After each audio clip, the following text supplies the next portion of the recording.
a lot more of what I do is more on the service end. So we do all the, like inside of here is all the wiring, electronics.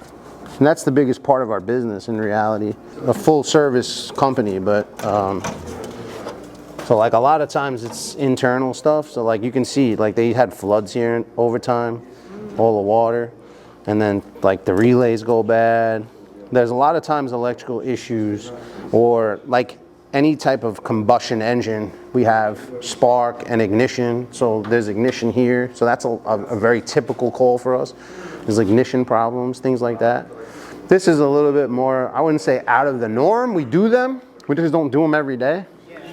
Like I said, we have two different sides to the business because we have the plumbing, which is more this stuff. So we deal with the hot water issues, we deal with heating issues, we deal with water issues, the boilers leak. So like there's tubes inside here. If I was to open up the door, there's a bunch of tubes, and basically the tubes are surrounded with water, and the heat goes into here and heats the water around the tubes. And sometimes the tubes leak. So we plug tubes. But typically on the side of service, we are dealing more of like the burner operation or some of the safeties. So these are safeties basically. Well, these are called low water cutoffs. So this is what they call a mechanical low water cutoff. So there's a float inside of here. It's a cylindrical float that sits in here, and the arm is attached to this switch. So right now there's no water in the boiler because we had to drain it to do this job. So if I was to turn the switch on here to run it right now, it won't turn on because the water level is way too low.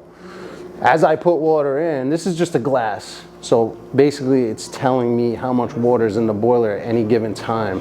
Right now you don't see any water in here because we drained it, like I just said, but typically you'd be somewhere in this area.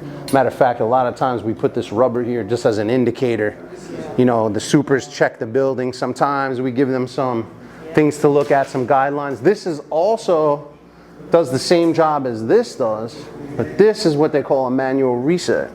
The city of New York wants us to put these in, that if this doesn't turn the boiler off, then this does, and then the only way to turn it back on is to make sure the water level in the boiler is good, and there's a reset button on top. So you actually have to, this one you don't have to physically do anything. This one, if the water goes low enough, you have to physically come in and press the button on it to get it going.